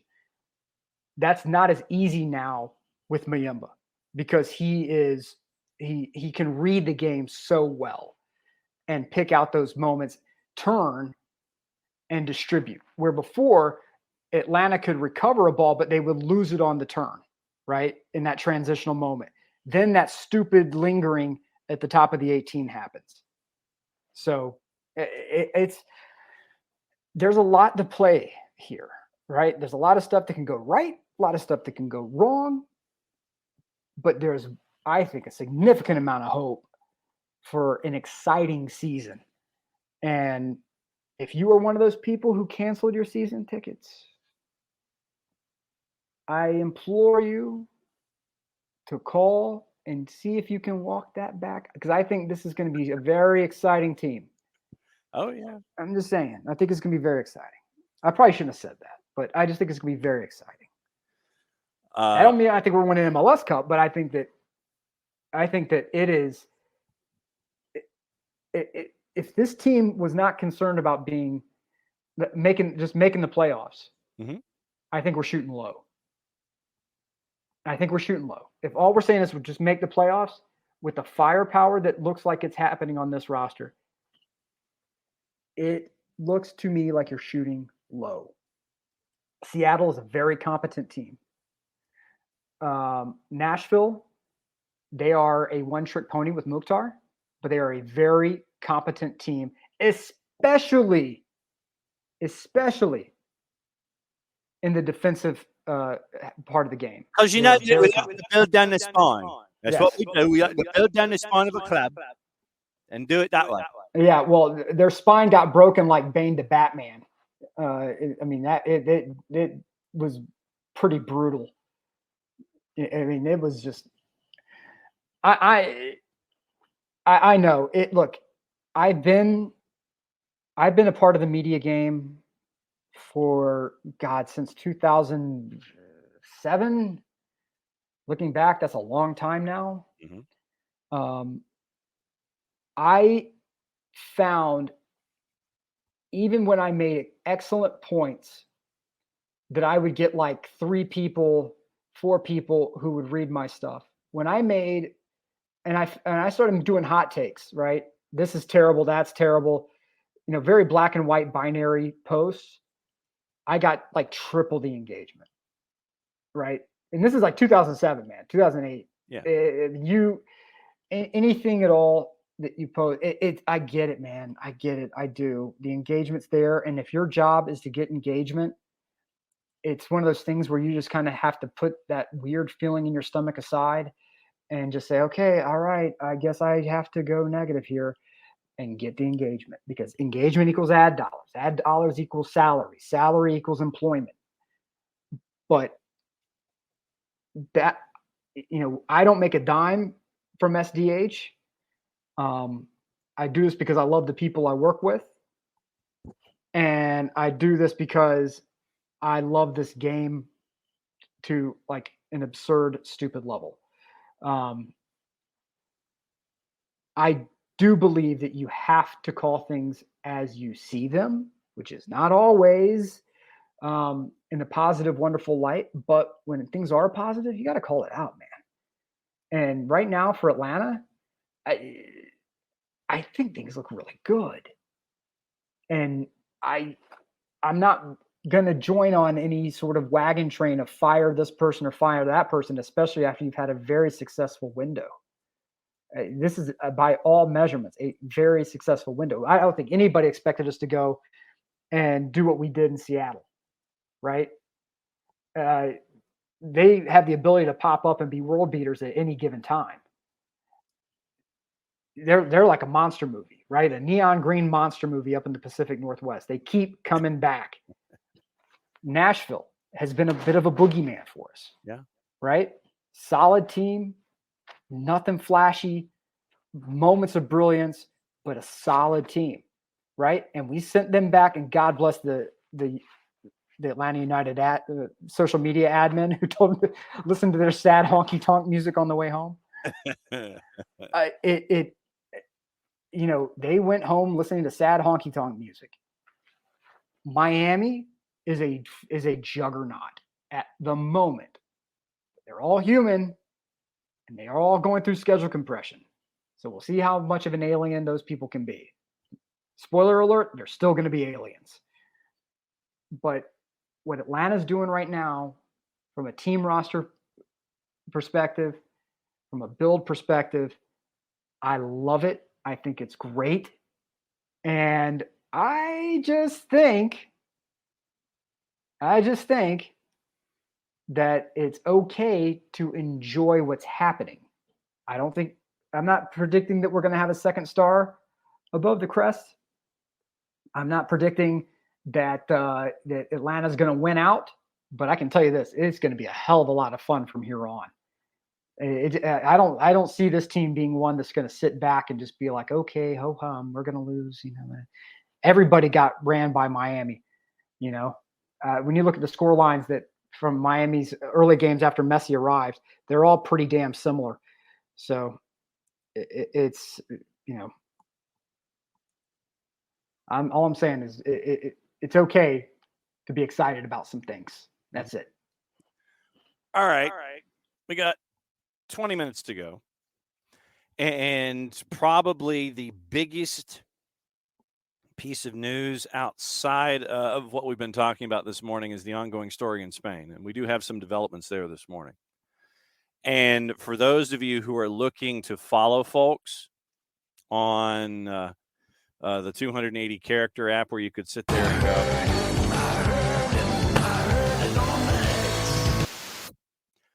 couple of folks. Semra Hunter is one you should follow. SEMRAHUNTER. She works for La Liga TV, Sky, ITV. And then Alex Ibaceta. Alex also is into this hip deep because she works at DAZN and Box to Box Euro. So here's what we have this morning.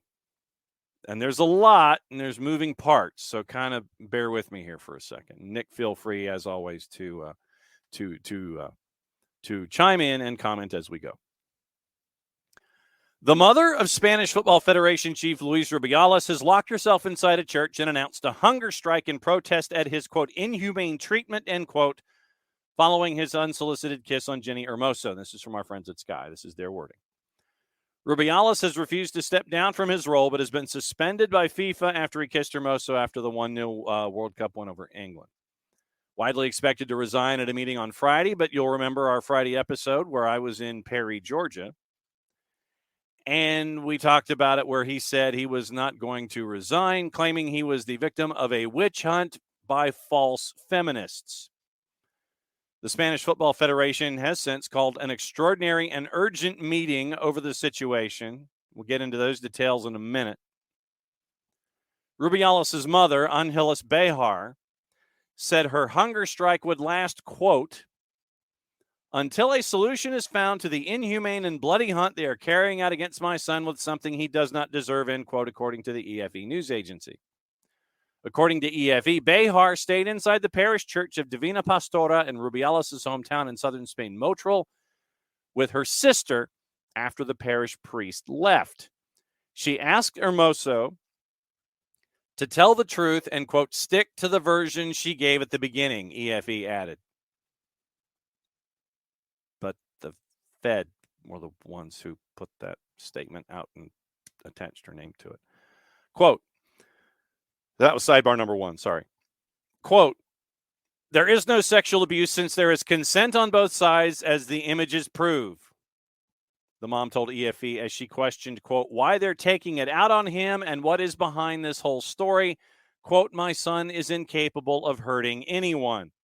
No one expects the Spanish Inquisition, Bart. You know this. Rubiales has been defiant over the kiss, which has been condemned as unwanted by Hermoso, her teammates, and the Spanish government, arguing it was consensual. Remember the Federation meeting on Friday. The RFEF, the Spanish Football Federation, issued a statement for him saying Rubiales will defend himself legally in the competent bodies to prove his complete innocence. Hermoso once again said she did not consent to the kiss, felt vulnerable, victim of aggression. Vilda, their head coach, has condemned Rubiales' behavior. But, it gets better. After that came out about the hunger strike this morning, Andreu Campos has threatened the Spanish government who opened the proceedings against Rubiales in defense of him. Campos, the head of the RFEF, was going to ask UEFA to suspend the RFEF, which would see the exclusion of all Spanish teams in UEFA competitions. Yolanda Diaz, vice president of the Spanish government, in her press conference along with the president of FootPro an hour ago, quote, those who applauded Rubiales at the assembly, in my opinion, should not continue in their positions. And shocking no one, within the hour, UEFA denied the RFEF's request to have itself suspended by UEFA. I mean, think about this. The RFEF is so mad, and they're defending Rubiales to the point to where we don't want to play in your reindeer games anymore. Suspend us. Which would then in turn have punished all Spanish teams in UEFA competitions. UEFA basically told the RFEF within the hour, you and the horse that you rode in on. UEFA denied the RFEF request to have itself suspended by FIFA. I mean, that sounds so noble. Suspend us. Well, number one, Mama can go and keep her ass hungry because I'm not even worried about it. Yeah. That's number one. Number two, it's not, what you saw play out on TV. Please tell me where the moment of consent took place. Mm-hmm. Just tell me where it was. Like when he essentially grabbed her and just planted one on her. Please tell me when there was a moment of consent. What do you want her to do? Do you want her to essentially like backhand him on national TV for Spanish Federation? Is that what needed to happen? That'd have been epic. I mean, it would have been epic, but there are a lot of this. What this is you have some folks who they believe that this movie kind of mess exists where you can just like the 80s where the hero grabs the girl and before she even knows what's happening, plants one on her. Oh, she loves it. My hero. And they feel like that's under attack. Well, here's the thing. That stuff was in movies, and movies are pretend. Okay? So what's happening here is these culture warriors are diving in to protect this man from being so unjustly attacked. No, he's been suspended by FIFA. Yes. And refuses to resign. Right. So exactly. This is normal Spanish things, and the world just doesn't understand it. The same thing happens in Italy, right? It's the same stupidity. And I don't care that his mama has locked herself in a church on a hunger strike. Mama's confused. Mama probably needs the keys taken away. If she's willing to go lock herself in a church and starve herself because her baby boy, did what he did, that's her problem. Not my problem, not UEFA's problem, not FIFA's problem, her problem. Okay? Go grab something to eat, Ma. It's going to work itself out in the court system. As far as this dude, what has he done to warrant this level of defense? What magnificent task has he performed?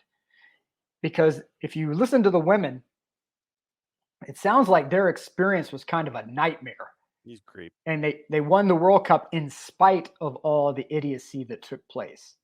So it's not like he did a bang-up job there.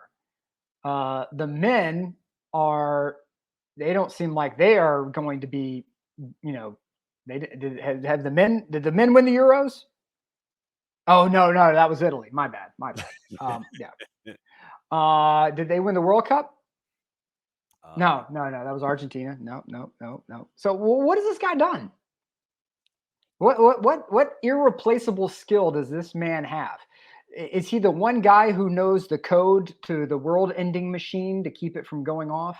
Does he have pictures of the Spanish Federation members covering themselves in gasoline and green jello and like running amok through the streets, singing show tunes? I don't know. Now, this guy has some sort of amazing skill, John, that I don't.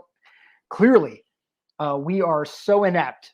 Mm-hmm. And so beneath this level of wizardry that he can conjure this footballing alchemist that is locked away in his lonely tower with his book of spells, bringing world peace and joy to children around the world. But we have to allow him, John. We have to allow him. Please understand, this is full blanking sarcasm.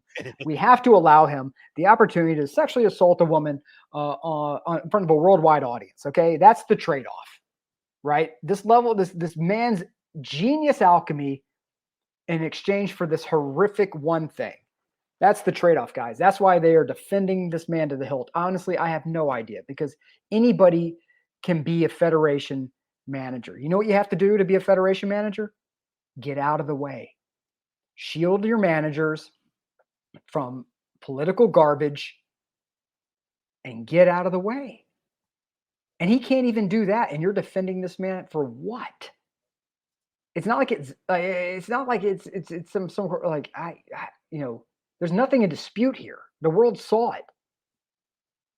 I don't know, man. He's a pig. Let mama starve. Mama wants to starve. Let mama starve. She's a grown ass woman. She can make her own choices. As far as anyone else goes, if Spain wants to get booted from UEFA, Barcelona's kind of a mess. Good. Whenever they are without Champions League money, come back and talk to us. Real Madrid would just leave the Spanish Federation anyway. They were going to do it no matter what. So you tell me where the loss is. What, we're going to lose Sevilla? Malaga? Atletico Madrid. Oh my God in heaven, please. What are we going to do? I don't know. This is just a terrible, terrible set of circumstances. Hashtag sarcasm fun. God. From an hour ago, once again from our friends at Agence France Presse.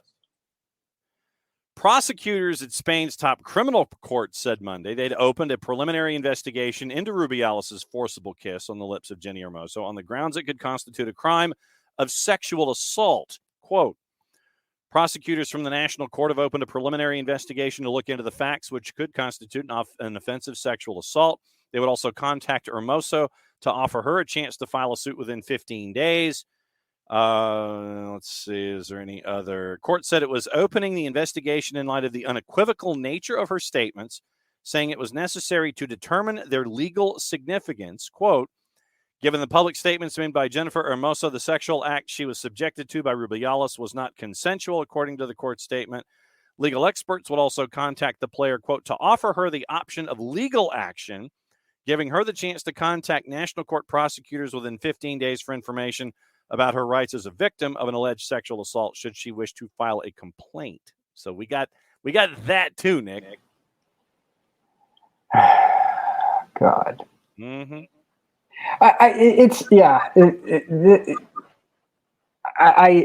It's just mind-bending to me that we're having this showdown.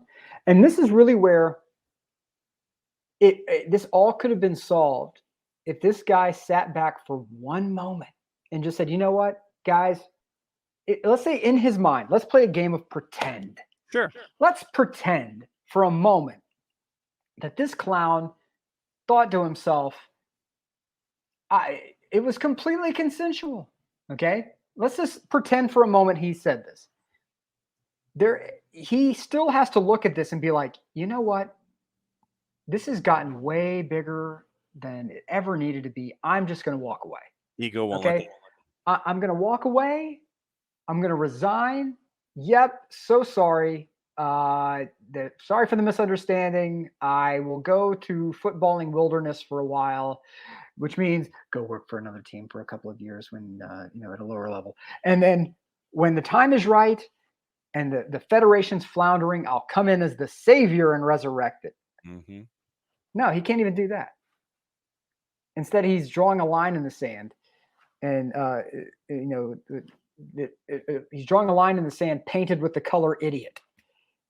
So it's just mind-bending. And again, what has this man done?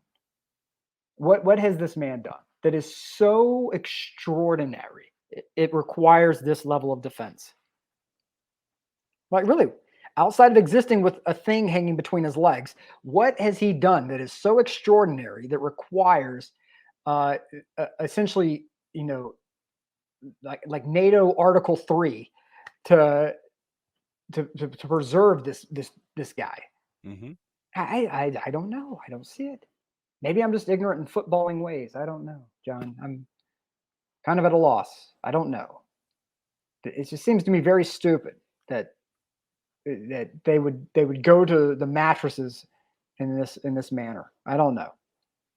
It's an attack on our culture. My God. God help us all. They're going to have us all eating vegan burgers and soy coffees, and they're going to put Starbucks in the middle of Barcelona. No, we're just trying to make sure that a guy who clearly has zero issues, aggressively groping women, is not in your freaking federation in a position to do this repeatedly in the future. My God. We can't have that. That's crazy. That's crazy. And salute to everyone who's standing up, man. Everybody who is, defending the player in this matter. People who are saying, I'm not going to play for the national team yet. I mean, I saw a male player say that he's not playing for the national team until this gets sorted. Mm-hmm. That's the only way that this stops, guys. The only way that any of this buffoonery stops is when enough good people say, hey, I'm not going to be a part of your money-making process as long as this stupidity is occurring. That is like, that's it. That's the only way it stops. When good people step up and say, I will not assist you in your money-making activities, because that's the only thing they understand is money. And that's across the board. Mm-hmm.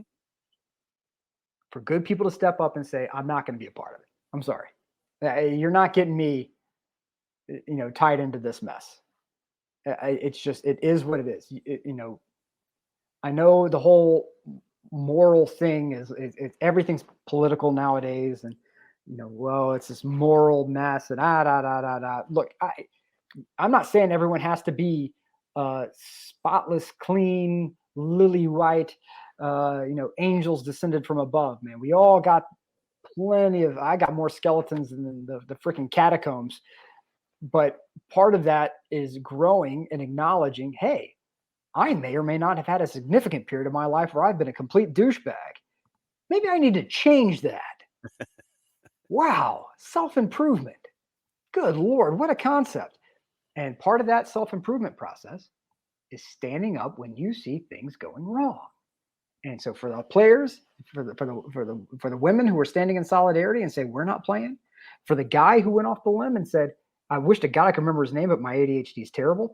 And who's saying that I'm not going to play for the national team until this guy's gone. Mm-hmm. I think it's brilliant. And I think that's what we need, and it's the same thing that would solve a lot of problems, where the business people who only think in terms of numbers say, hey, look, this is becoming a financial issue for us. We need to make significant, serious changes, or else we're losing our audience. So it's just something to consider. A couple of other things before we go. Mateus Nuñez has now basically stopped training with Wolves. He's like, I'm going on strike. I want to go to Man City, and I ain't going to practice no more. So Wolves rejected €55 million bid. Plan to stand firm unless their evaluation of 60 is met. So we'll see what happens there. West Ham are targeting Harry Maguire. Remember, the window closes 11 o'clock local time. When Big Ben chimes 11 on Friday night, we'll all be at high school football games at the same time that Big Ben will chime, 6 o'clock our time. That's when the window closes.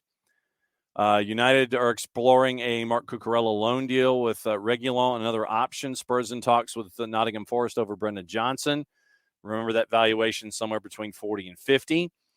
Barca's Ansu Fati and PSV's Bakayoko are also targets for Spurs. Chelsea and Roma still working on a Lukaku loan deal. Who knew? Gee, that hasn't stopped. Roma and Chelsea. Here we go. Agreement on a fee for a straight loan. Close. Payment of wages and whether Roma can cover the full salary are still under discussion.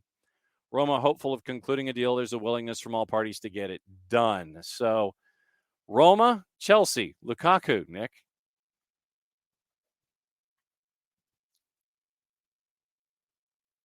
What do you think about that? You got to hit. There we go. Run that by me again. All right. So here's your deal with Roma. Yeah. And Lukaku. Okay. Here's the deal. Yes. Where was it? I thought I had it here. Well, of course, it disappeared on me. They're trying to figure out if. Okay, here we go. Agreement on a fee for a straight loan to be close, while payment of wages and whether Roma can cover the full salary still under discussion. Roma hopefully putting a deal willing for parties to get it done. If this happens, it's good for Roma. It's not good for Lukaku. Lukaku's burned every bridge in the north that is humanly there and available to him. He can't go to Juventus, right? Playing in Turin is going to be a nightmare for him. Playing in Milan is going to be a nightmare. Playing for Inter is going to be a nightmare. John, what's going on, man? Oh, sorry. Just reading emails. That's all. Okay. But this guy, look, I don't know what went wrong. I'm not even going to pretend to know that what went on in his agent's head or his head. At the end of the day, this man has burned a ton of bridges. Yep. If I'm his agent, I'm advising him not to play in Italy. It is not economically worth the heat that is going to be coming his way playing in Italy. It's not worth it.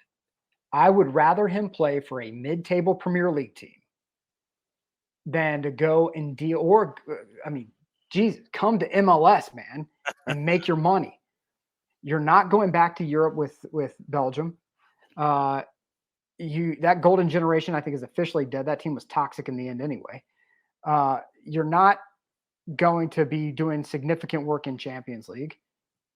So take your money and go to a place where you can be a star and not have to worry about the stupid heat that's coming your way. That's going to be coming in Italy. Yep. I think this is malpractice from his agent. And I think it's pretty much stupidity on Lukaku's end as well. And he had a nice little piece in the Players Tribune about how it was growing up, but I don't think anybody is going to be taking a sympathetic view of Lukaku in this situation, where there are some places where you can go and play for a rival and no one cares. That's not the case between Inter and Juve. It's an extraordinarily toxic relationship between the two teams. So the minute you even sniff around Juve, you're done in it at Inter. So that's burned. Milan is like, yeah, we're not paying you. Get out of here. So that's not happening.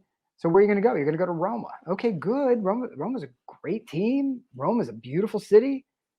But week in and week out, you have to go to these places where everyone not just hates you, reviles you.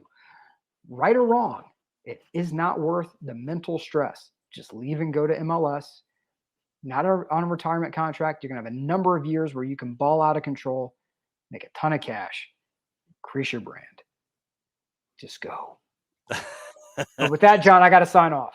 I got to sign off. I got to get on. But, all right. So you get on. We'll see you tomorrow. All right. See you tomorrow. Love you guys. Bye. All right. So a couple of other things before we go. Today, and Al Ittihad has not given up on Mo Salah either. Viewing for today. BN and BN Espanol has the Super League in Turkey. Demirspor Besiktas at 2 o'clock. Fanatis fntz.co/soccer down here. Get you all you need when it comes to that league, the Brasileiro, a lot of South American stuff, Gold TV, For the Fans, CDO, all that. CBS Sports Network, the Women's French Cup, noon and 3:30. Atletico Madrid, AC Milan, PSG, and Liverpool. Fox Soccer Plus, don't care. They're showing the Saudi Pro League at 2. As is FS2, still don't care. ESPN Deportes doubleheader in La Liga, 1:30 and 3:30. Atletico Madrid is your 3:30 match. Fox Deportes is showing Saudi Pro at 2, Liga MX Femenil at 9. Gold TV, Ecuadorian at 8. 3:15 there in Portugal. ACC Extra has 3 matches for men's soccer in the ACC. B1G Plus has 3 matches, 2 in men and 1 in women. ESPN Plus, La Liga's got 2, and then a bunch in colleges starting at 4 o'clock all the way through. And they have Charleston Southern and Jacksonville at 1 o'clock. On the women's side, Paramount Plus, Argentine Primera, 7 and 8:30, and Serie A, 12:30 and 2:45. Very, very busy day, as always. Thanks for hanging out with us here on SDH.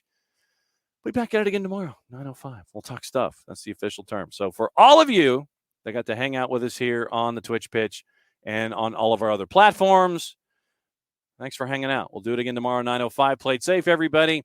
We'll catch up with you soon for another week of SDH. Big win for Atlanta United. We'll talk about that again tomorrow. We'll talk about the rest of MLS tomorrow. We'll talk about the Premier League tomorrow because we got Monday Night Football, I think. I think we do. Maybe everybody's done, but we'll figure it out. Anyway, 9:05 for Nick, for Jarrett. I'm just John. Play it safe, everybody. Thanks for hanging out with us for another round of SDH.